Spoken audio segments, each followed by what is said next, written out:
Olá, meus irmãos, estamos aqui de volta com o nosso estudo básico do Espiritismo. Esse é o volume 2, módulo 1, Fundamentos Básicos, roteiro 19, Provas da Existência e Sobrevivência do Espírito.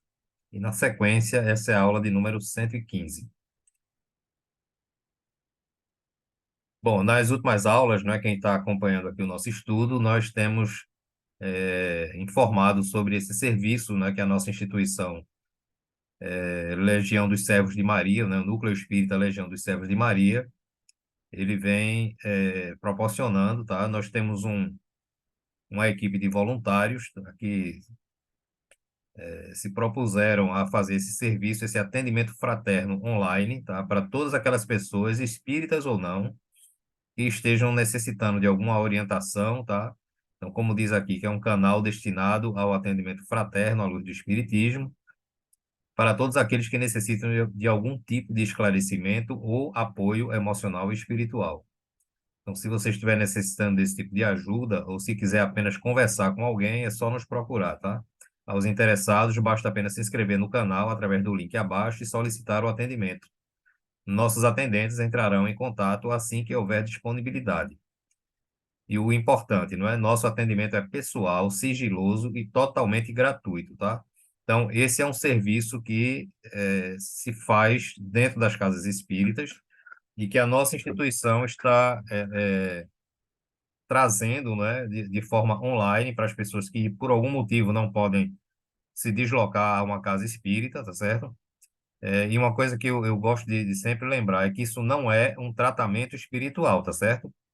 Nós não fazemos tratamento espiritual. Tratamento espiritual tem que ser feito dentro do centro espírita, tá? Que é o local indicado e adequado para esse tipo de atividade. Então, o atendimento fraterno, a gente tem um atendente, tá? Às vezes pode ser até eu mesmo, porque eu também sou um dos atendentes, ok? É, e aí a pessoa relata o problema, né? O que é que está passando. Então, a gente tira as dúvidas, orienta a luz do espiritismo e tal, e, se for o caso, a gente aconselha a pessoa a procurar uma casa espírita mais próxima, não é, para fazer um tratamento espiritual, se for o caso, tá certo? Mas esse atendimento fraterno nós estamos lançando, não é, isso aqui de forma online, porque temos que aproveitar os recursos, não é, que a tecnologia da informática nos oferece, tá certo? Então, se vocês estiverem precisando, vendo esse vídeo, estiverem precisando, ou conhecerem alguém que está precisando de um atendimento fraterno, indiquem, não é, esse nosso serviço, tá? Que nós sempre temos alguém disponível para prestar esse tipo de serviço, tá? Um serviço altamente voltado para o auxílio fraterno, tá? É uma caridade que todos os centros espíritas fazem e que nós também não somos diferentes.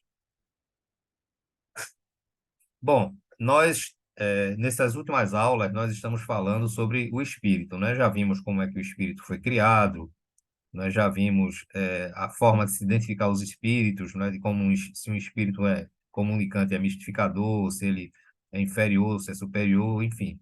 Então, nas últimas aulas, temos dedicado, né, sobre o assunto dos espíritos. E hoje, nessa aula, nós vamos falar sobre a prova, não é? Da sobrevivência e da existência dos espíritos, tá certo? Então, considerações gerais. A alma sobrevive ao corpo e conserva a sua individualidade após a morte deste. Olha, veja, alguém diz assim, você tem uma prova que o espírito existe? Bom, eu tenho. Só que essa prova, como ela é do mundo espiritual, eu não posso passar para vocês, mas né, isso não é uma questão de fé cega, de achar que isso funciona e ter fé que isso funciona. Não, é prova mesmo. Eu tenho prova concreta de que os espíritos existem.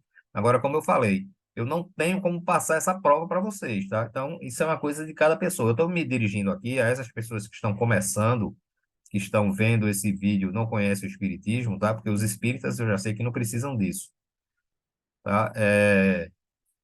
E assim, não cabe aqui relatar que tipo de provas são essas que eu tenho, mas que para mim satisfazem. Uma coisa eu posso garantir a vocês, tá? Se eu tivesse dúvida de que os espíritos existiam, eu não estaria nem aqui transmitindo essas aulas. não é, que nós estamos passando aqui para vocês, tá certo? Nesse estudo que nós estamos fazendo, que é um estudo completo do Espiritismo. Então, alguma coisa que eu posso colocar para vocês é aquela questão do bom senso. Por que é que Deus iria criar cada um de nós, tá? E a gente tivesse uma existência só? Então, se você conseguiu trilhar o caminho do bem, você vai para uma determinada região boa. Se você não trilhou, você vai para uma região intermediária. E se você trilhou pelo caminho do mal, você vai para uma região infernal lá e vai sofrer eternamente. Veja, é, o fato de você levar em consideração, né, os dogmas tanto do catolicismo como da igreja evangélica, essas informações já mostram que algo sobrevive. Porque, veja, segundo essas duas doutrinas, se eu sou bom, eu vou para o céu. Ou seja, se eu vou para o céu depois da morte, é porque algo sobrevive após a morte. Porque o meu corpo físico não vai para o céu. Não, isso é impossível. Ele vai ser enterrado, vai se deteriorar como um processo natural, não é? Da vida. A gente vai se deteriorar, só vai ficar o esqueleto lá. Não é isso? E a outra coisa ou seja, essas doutrinas católicas e evangélicas, elas são espiritualistas. Na verdade, toda religião é espiritualista. E o espiritualismo, ele é diferente do espiritismo. Espiritualismo é uma coisa, espiritismo é outra. Todo espírita é espiritualista, todo espírita. Mas nem todo espiritualista é espírita. Porque o católico é espiritualista, mas não é espírita. O evangélico é espiritualista, mas não é espírita. Por quê? Todo aquele que acredita que algo sobrevive após a morte do corpo, ele é espiritualista, tá certo? Então, nós, como espíritas, nós somos espiritualistas. Nós acreditamos e temos certeza de que o espírito sobrevive à morte do corpo. Então, nós somos espiritualistas, tá certo? Então, tem essa distinção que é bom sempre lembrar para quem está começando. Então, não teria sentido, não é, Deus ter criado a gente e, e todo esse trabalho que os espíritos têm, né, os anjos, né, como as pessoas falam aí em outras doutrinas, né, aquela consciência que está sempre nos alertando que a gente deve fazer o bem. Para que se tudo isso vai acabar quando morre, se nada sobrevive? Aí eu estou me referindo, no caso, às pessoas que são materialistas, não é? Aquelas pessoas que também são chamadas de nihilistas, ou seja, não creem em nada, né? O nihilismo significa crença no nada. Então, para essas pessoas que acham que a alma não sobrevive ao corpo, que a gente só tem essa oportunidade, não faz muito sentido a gente achar que existe um ser inteligente que criou todas essas coisas e a gente tem um esforço muito grande para aprender as coisas e tal, e quando morrer, simplesmente deixa de existir. Então, não é uma coisa lógica, tá certo? Então, é como eu digo, religião é uma interpretação racional, lógica, e eu sempre me guio pelo lado da razão. Então, a alma sobrevive ao corpo e conserva a sua individualidade após a morte deste, tá? A alma independe da matéria, o que é demonstrado pelos fenômenos espíritas que a mostram agindo por si mesma. Então, nós eu particularmente que participei e participo de várias atividades mediúnicas, não é por isso que eu digo, eu tenho essas provas para mim, tá, da existência dos espíritos, né, dos fenômenos que esses espíritos promovem, sem precisarem estar encarnados, ou seja, são espíritos desencarnados, eles não precisam do corpo. Então, a alma, ela é totalmente independente da matéria, tá certo? A sobrevivência da alma é atestada pelas comunicações espíritas. Então, isso é uma das provas que eu tenho, não é? Eu já tive várias comunicações com espíritos, onde os espíritos me revelam coisas que só eu sei. Como é que eles sabem disso? Não é? Como é que eles podem saber uma coisa que só eu sei? Aí alguém pode dizer assim, leu o pensamento. Sim, se ele leu o pensamento é porque ele existe, né? Não importa a forma como ele sabe. O que importa é que uma pessoa, um médium, está dando uma comunicação de um determinado espírito e não pode ser o médium, porque o médium não sabe de informações que são só minhas, que só eu conheço. Como é que o médium pode adivinhar esse tipo de coisa? Tá certo? E outra coisa, por que é que o médium que normalmente são pessoas nossas conhecidas, por que é que eles não adivinharam isso antes, sem precisar, digamos assim, entre aspas, simular uma comunicação espiritual? Se eles têm essa capacidade, eles já saberiam disso antes, e como eles são meus amigos, eles já podiam ter conversado comigo. Né? Então, veja que são coisas que não fazem sentido. Então, um espírito chega e dá a informação a qualquer pessoa que é desconhecida do médium, principalmente, e de outras pessoas, só pode ser uma outra pessoa que está falando. E se essa pessoa está se comunicando através de um médium, é porque ela é um espírito desencarnado, tá certo? Sua individualidade está demonstrada pelo caráter e pelas qualidades peculiares de cada um.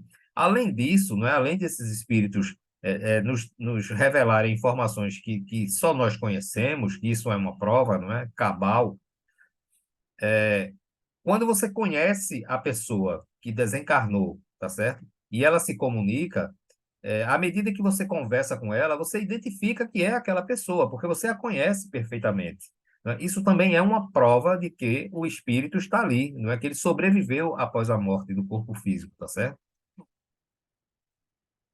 Existem as provas das manifestações visuais, ou seja, muitas vezes a gente vê, não é, espíritos, e a gente vê mesmo a pessoa como ela era, né, no caso de pessoas que são conhecidas de nós. Isso é muito comum, né, aqueles que são chamados médiuns videntes, tá certo? Eles veem. Eu particularmente não tenho essa mediunidade. Até hoje, nunca vi um espírito assim nitidamente, tá certo? Desencarnado. Não vou inventar a história aqui, nunca vi, tá certo? Então, esse tipo de prova eu não posso dar. Mas conheço muitas pessoas que são médiuns videntes e que veem constantemente espíritos. As provas das manifestações de materializações, isso eu sou testemunha, tá, de materialização de objetos, eu já presenciei por várias vezes materialização de objetos. Escrita direta, ou seja, você coloca um papel em branco com uma caneta, tá? Pode até trancar dentro da gaveta, para que você tenha certeza que não foi nenhuma pessoa brincando que foi lá e escreveu para dizer que foi o espírito. Você tranca dentro da gaveta, guarda a chave, e depois de um tempo, de um dia ou dois, você vai lá e existe uma mensagem escrita. Como é que pode acontecer isso? Que magia é essa? Não é que um papel está trancado dentro de uma gaveta com chave, em um papel em branco, e ele aparece escrito, tá certo? E a escrita direta ou a indireta. Não é? A escrita direta é aquela que eu acabei de falar. Você pega o papel e coloca lá dentro de uma gaveta e tranca. E a indireta é aquela que é usada através da psicografia, não é? O espírito escreve através do médium de psicografia, tá? Além de outras materializações, outros fenômenos, não é? Que são muito comuns dentro da manifestação dos espíritos, tá certo? Ouvir sons, os espíritos conversarem com você, você ouvir a voz mesmo, não é aquela voz mental, não, é a voz no ouvido mesmo, no tímpano mesmo, tá certo? A dúvida sobre a existência dos espíritos provém da ignorância acerca da sua natureza. Por quê? Porque à medida em que o mundo vai evoluindo cientificamente e a ciência não tem como dissecar um espírito, né? E para a ciência alguma coisa só existe quando ela consegue percebê-la com os sentidos, não é? Ela tem que ser tocada, ela tem que ser esmiuçada, ela tem que ser é, é, é, é, como é que se diz? Ela tem que ser dissecada, né? Eu falei a palavra e terminei esquecendo depois. Ela tem que ser dissecada, não é, pelos cientistas para poder dizer, olha, realmente existe o espírito. Mas ele jamais vai poder fazer isso porque o espírito se encontra na dimensão espiritual e a gente está na dimensão física. A gente não tem como trazer um espírito para a dimensão espiritual. Aí alguém pode dizer, mas quando ele se torna visível, ele não está aqui na dimensão física? Não, ele não está na dimensão física.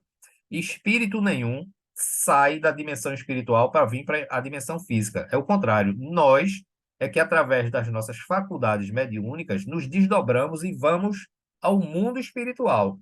Então, toda comunicação mediúnica que você imaginar, vidência, audiência, na verdade, somos nós que conseguimos, de alguma forma, desdobrar o nosso perispírito, mesmo que a gente esteja acordado, tá? E a gente consegue vibrar no mundo espiritual, mas não é o espírito que vem. Mesmo que eu veja um espírito aqui no meu escritório, tá? Na verdade, ele não está aqui no meu escritório. Fui eu que me desdobrei de alguma forma e fui até ele. Agora, o que pode acontecer é que um espírito ele pode se revestir, né, de um material chamado ectoplasma, que é uma substância fornecida, fluídica, fornecida por determinados médiums de efeito físico, e o espírito pode se revestir dessa forma e formar para ele como se fosse um corpo físico e se materializar. Aí sim, ele agora veio para o mundo físico. Por quê?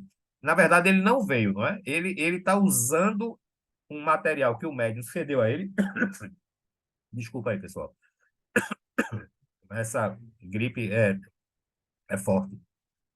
Então, ele está se usando de um material como ele se usaria de um corpo físico se ele tivesse encarnado, tá certo? Mas o espírito em si, ele sempre vai estar lá no mundo espiritual. Então, normalmente, quando eu ouço um espírito ou vejo um espírito, na verdade, fui eu que me desdobrei e fui até ele, embora eu não tenha consciência disso, tá? Então, a comunicação, ela se dá dessa forma. Continuando. Os fenômenos que evidenciam a existência e sobrevivência do espírito vêm sendo estudados a partir do século XIX por pessoas sérias e conceituadas em vários países. Então, quem está começando agora com o espiritismo vai encontrar uma vasta literatura, antiga, inclusive, não é, de Charles Richer, de William Crookes, não é, de Gabriel Delane, de Leon Denis e outros cientistas que agora não me vem à memória, tá? Mas existe uma imensa gama de livros, de literatura, de cientistas, inclusive, que estudaram o espiritismo, né? O William Crookes, por exemplo, foi prêmio Nobel de Física, né? O inglês William Crookes. E ele escreveu vários livros, né? Ele não acreditava, inclusive, na sobrevivência do espírito, mas ele passou a investigar, inclusive, para desmascarar as pessoas que diziam que existiam espíritos. Ele foi com esse objetivo, mas ele recebeu tantas provas, né, concretas para ele, né? E os espíritos existiam que ele acabou aceitando e passou a escrever livros, inclusive, atestando a existência dos espíritos, tá? William Crookes participou de várias manifestações materiais de espíritos, espíritos se materializarem, conversarem com ele e depois se desmaterializarem, né? Então, podem procurar aí os livros de William Crookes que vocês vão encontrar, não é? Acima de tudo, muitos livros que falam dessas experiências de William Crookes, tá certo? Exemplos de fatos pesquisados. Fenômeno de exteriorização da alma, ou seja, exteriorização da alma, isso acontece com os encarnados. É a gente, por exemplo, tem determinadas pessoas que ela tem esse tipo de faculdade, digamos assim, onde elas se desdobram, tá? E o espírito dela, o espírito dessa pessoa, ele se torna visível, inclusive, para outras pessoas e em outros locais, muitas vezes até em outro país, tá certo? Então, a história está cheia de pessoas que são, ou que eram, não é, portadoras desse tipo de faculdade, que se exteriorizaram a sua alma e conseguiram se comunicar, serem vistas e tocadas, inclusive, por outras pessoas, enquanto o seu corpo estava em determinado local, e isso e foi comprovado por várias testemunhas, tá? Aquelas famosas casas mal assombradas, não é? Onde acontecem fenômenos inexplicáveis que só podem vir da dimensão espiritual. Transporte de objetos, não é? Um objeto está no local e de repente aparece em outro local sem explicação. Então, são fenômenos de efeitos físicos promovidos pelos espíritos, tá? Não tem nada a ver com demônio, como tem por aí pelos filmes, tá? Fenômenos das mesas girantes. Foi o caso da época que Kardec conheceu o Espiritismo, foi através das mesas girantes, não é? Que as mesas se comunicavam através de perguntas. As mesas se erguiam sozinhas, se balançavam sozinhas. Como? Não é? Não existe uma outra explicação a não ser que haja ali a intervenção espiritual. Manifestação dos espíritos pela audição e pela palavra, não é? A chamada mediunidade de psicofonia, que as pessoas vulgarmente chamam de incorporação, tá certo? Que pode ser usada, mas eu já falei aqui, não é um termo correto, porque o espírito não incorpora no corpo, ele não entra no corpo de ninguém, tá?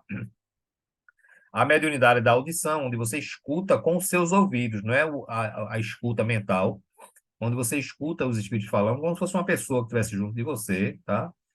Opa, deixa eu voltar aqui.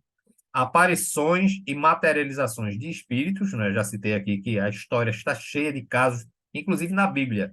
Se vocês forem pegar na Bíblia, está cheio de histórias de aparições e materializações de espíritos, tá certo? Xenoglossia, não é? Que é uma mediunidade psicofônica, não é? Ou psicográfica, onde o médium ele se comunica em vários idiomas, inclusive o que é mais interessante é que são idiomas desconhecidos do médium. O médium, por exemplo, o médium só fala português, daqui a pouco ele dá a comunicação, começa a falar alemão fluentemente, ou japonês, ou chinês. Então, isso comprova que é alguma entidade, não é, externa que está se comunicando com ele ali, no caso, um espírito, tá? A transcomunicação instrumental, existem vários livros aí, não é, que relatam que os espíritos se comunicam através de computadores, através da digitação, através de rádio, através de televisão, não é? Ou seja, de equipamentos eletrônicos. Então, existe uma série de fenômenos aí ocorridos no mundo inteiro, não é, que são estudados por alguns pesquisadores, uns espíritas, outros não, que relatam que os espíritos se comunicam através desses instrumentos eletrônicos, tá certo? Chama-se de transcomunicação instrumental. Exemplos de fatos pesquisados. Experiência de quase morte. Não é? Então, quantos casos não tem aí de pessoas que entraram em coma, né, por algum motivo, né, físico, tá? E assistiram e viram, não é, os médicos fazendo cirurgia, atendendo, escutaram a conversa, inclusive quando voltaram, quando acordaram, relataram os fatos. Tem até um caso interessante, não é, de um cirurgião que ele estava fazendo uma cirurgia e normalmente essas pessoas assim, os cirurgiões, eles não acreditam de jeito nenhum que o espírito sobrevive, né? Não acreditam em espírito em nada. E aí teve um caso de um senhor que estava sendo operado, né, por esse cirurgião. E ele se desdobrou, né, enquanto estava sendo. E ele passou a ver tudinho. Ele começou a ver, viu as pessoas que estavam operando ele, o médico, viu o corpo dele sendo operado. E aí, na hora da cirurgia, a caneta do cirurgião caiu do bolso dele, bateu no pé e rolou para debaixo de um móvel que tinha lá na sala de cirurgia. E aí, quando terminou a cirurgia, o médico botou a mão e ficou procurando e não achou a caneta de jeito nenhum. Horas depois, não é, quando o paciente recobrou, não é, o efeito da anestesia, né? Aí ele conversou com o médico veio, o cirurgião perguntou como é que ele estava e tal. Aí ele disse: olha, eu assisti tudo que o senhor fez. Aí o médico ficou rindo: não, isso deve ter sido causado pela anestesia, né? Comum esse tipo de delírio e tal. Ele fez: não, não é delírio, não, eu vou lhe provar. O senhor conversou sobre isso. Aí disse foi como é que começou. Disse, e ainda digo mais: a sua caneta que o senhor procurou está ali embaixo daquele móvel. Então veja que o cirurgião ficou sem saída, né? Como é que ele qual a explicação que o médico iria dar para aquele tipo? Como é que o camarada realmente sabia que a caneta dele, se o cara estava desacordado, sendo operado, sendo todo cortado, não é? Todo inconsciente, como é que ele saberia, acho que eu voltei demais, como é que ele ia saber que a caneta do médico tinha caído, tá certo? E, acima de tudo, tinha rolado para aquele lugar que nem o médico tinha achado aquilo dali. Então, veja que são provas, não é, que realmente o espírito ele é independente do corpo físico. Visões no leito de morte, né? Muitas pessoas, antes de morrer, relatam que estão vendo pessoas que já faleceram, que estão ali próximas e tal. Existem inúmeros casos desse tipo. Fenômenos que demonstram a reencarnação, não é? Existem estudiosos americanos, como